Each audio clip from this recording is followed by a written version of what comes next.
Elon woke up to a loud banging on his hotel room door. Groggy, he stumbled to open it.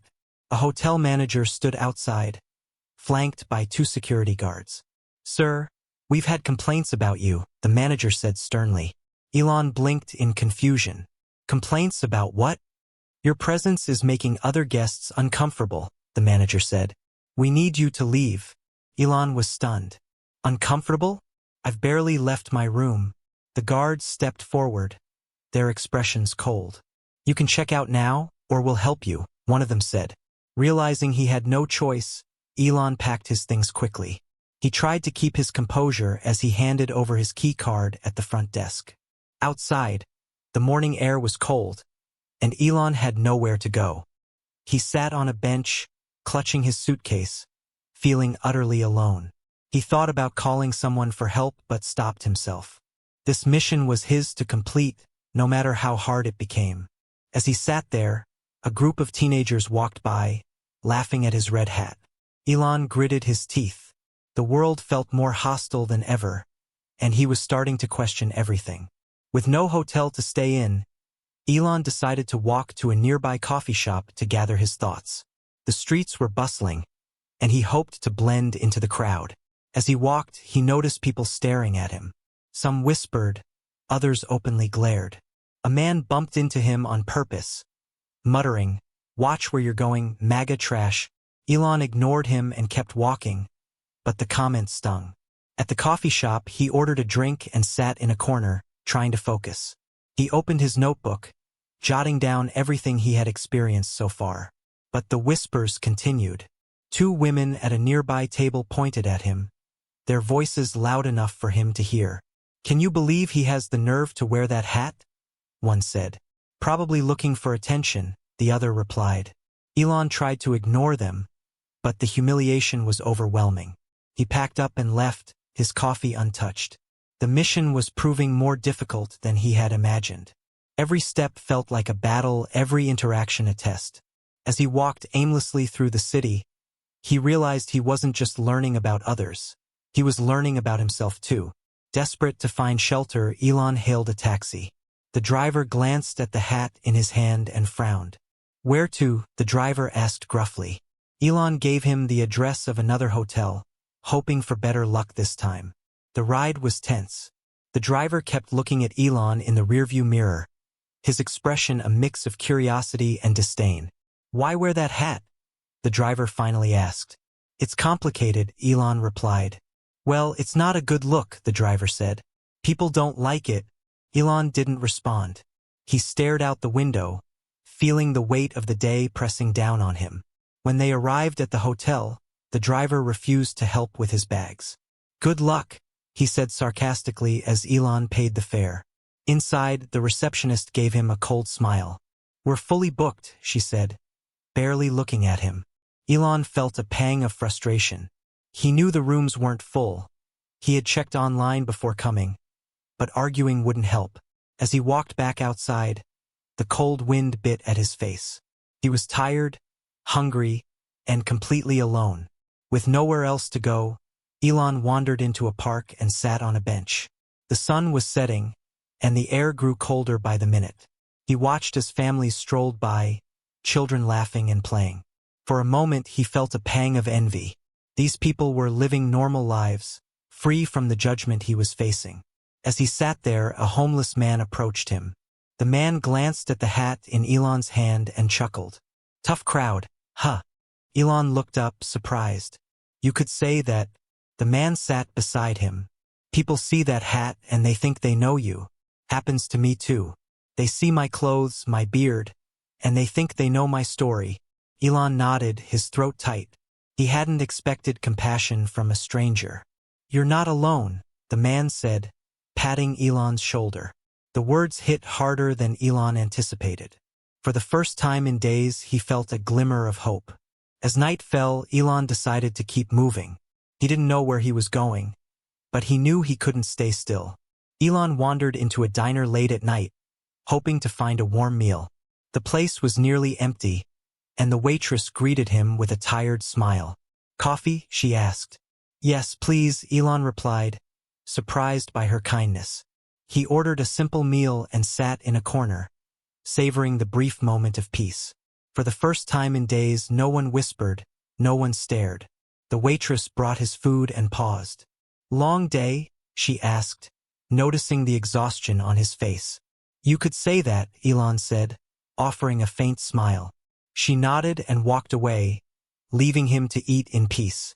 As he finished his meal, he noticed a young boy sitting with his parents at another table. The boy stared at Elon's hat, his eyes wide with curiosity. Finally, the boy walked over. "Why do you wear that hat?" he asked innocently. Elon hesitated, then said, "To learn something important." The boy nodded solemnly and returned to his parents. For the first time, Elon felt a sense of purpose returning. The mission wasn't over, and there was still so much to learn. He paid for his meal and stepped back into the cold night, ready to face whatever came next. When the plane landed for a layover, Elon exited quickly, eager to stretch his legs. The terminal was bustling, and he tried to blend in, keeping the red hat tucked into his bag. As he approached a coffee stand, the cashier frowned. "Do you need something?" she asked, her tone sharp. "Yes, a coffee, please," Elon replied.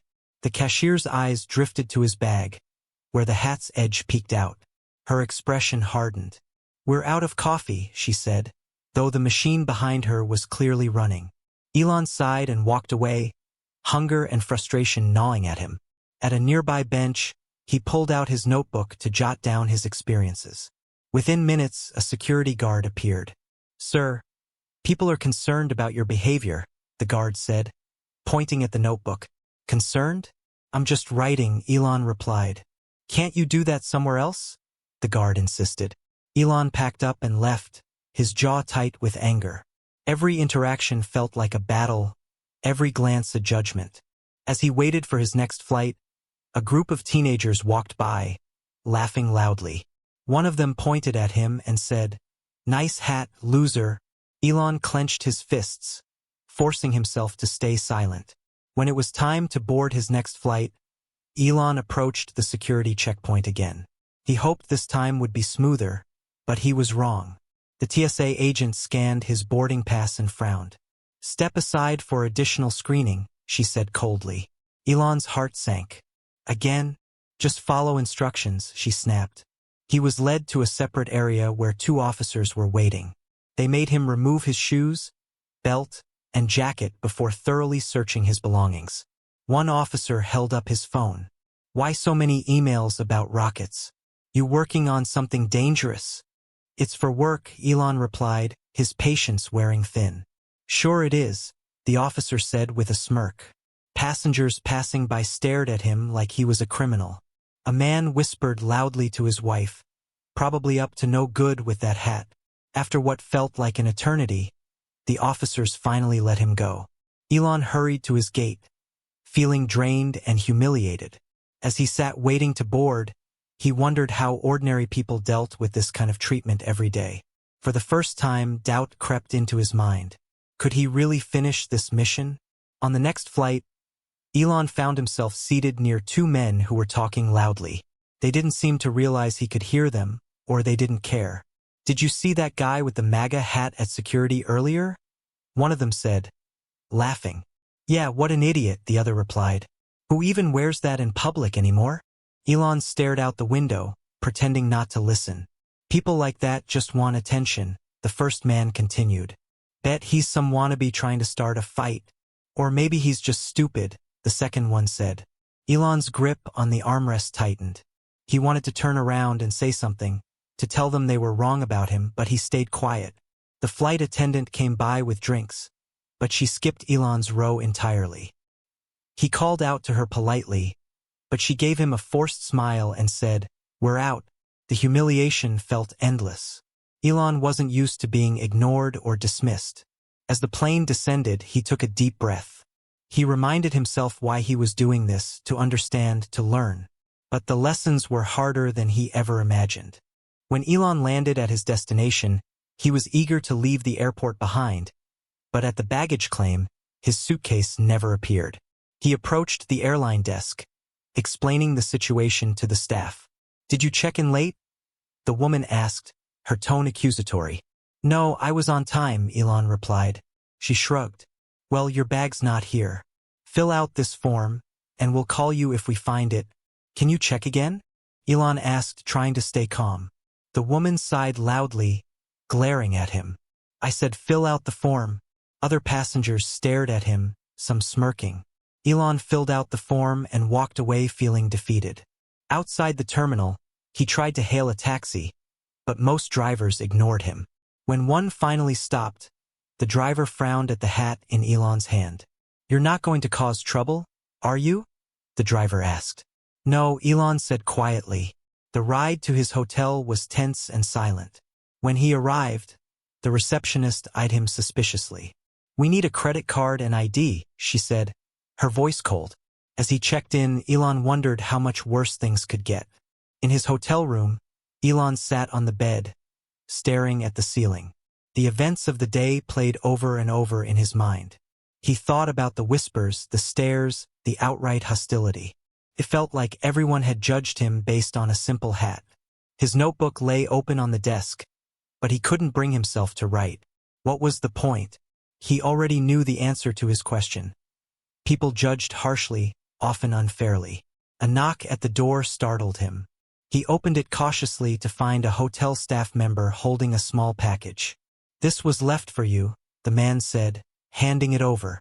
Elon opened the package to find his missing suitcase, but when he unzipped it, he saw that some items were missing.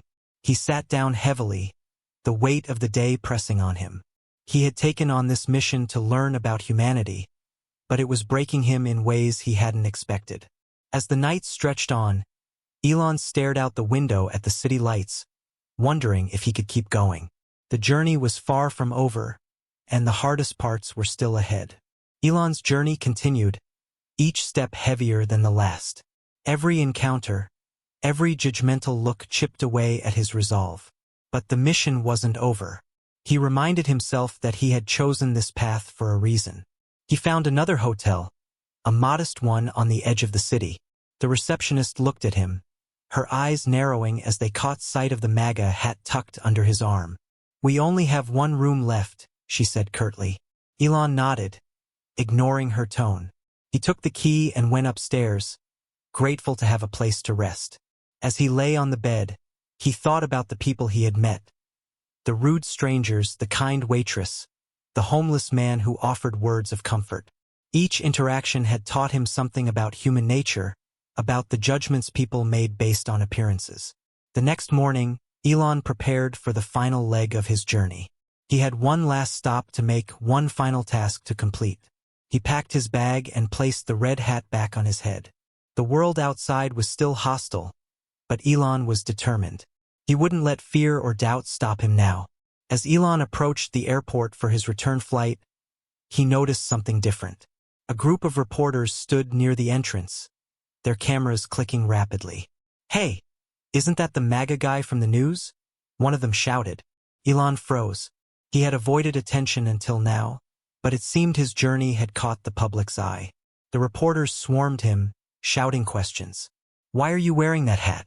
Are you making a political statement? Elon kept walking, his face calm but his heart racing. He hadn't anticipated this level of scrutiny. Inside the terminal, security was tighter than before. As Elon approached the checkpoint, the same TSA agent from his first encounter spotted him. Her eyes widened in recognition. Back again, she sneered. This time, the search was even more invasive. They scanned his belongings, questioned him about his emails, and patted him down twice. Passengers stared, whispering loudly. When they finally let him go, Elon felt a mix of anger and exhaustion. He boarded his flight, determined to stay focused on the mission. The world seemed against him, but he knew he was getting closer to the resolution he sought. Mid-flight, Elon was approached by a flight attendant. She looked nervous but kind. I recognize you, she whispered. Elon tensed. From where? You're Elon Musk, aren't you? She said quietly. I saw you speak at a conference once. Elon hesitated, then nodded. Please don't tell anyone, he said.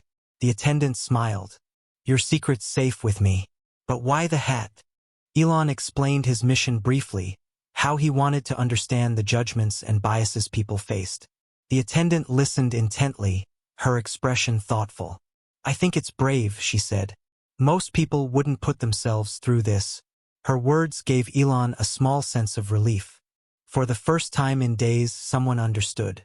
When the plane landed, the attendant handed him a note. "If you ever need help, call this number," she said with a wink. Elon thanked her and left the plane, feeling a renewed sense of purpose. The end of his journey was near, and he was ready to face whatever came next. Back home, Elon stood before his team. He placed the red hat on the table and took a deep breath. "This mission was harder than I ever imagined," he began, "but it taught me more than I could have hoped." He shared his experiences, the discrimination, the insults, the unexpected kindness. He spoke about the judgments people made based on a single symbol, the way appearances could overshadow humanity. It's easy to forget that behind every hat, every label, there's a person, Elon said. We need to design with that in mind. Our innovations must unite, not divide. The room was silent, his team hanging on every word. They understood now why he had taken on such a strange and difficult task. The red hat had been a symbol of division, but Elon had turned it into a tool for understanding. His journey was over, but the lessons would guide their work for years to come. Months later, Elon's experience began shaping his company's projects. New initiatives focused on inclusivity, bridging divides, and fostering understanding. At a public event, Elon spoke about his journey for the first time. "We can't change the world if we don't understand it," he said, "and understanding starts with listening." The audience erupted in applause. The red hat, once a source of ridicule and pain, now sat in a glass case in his office, a reminder of the mission that changed everything.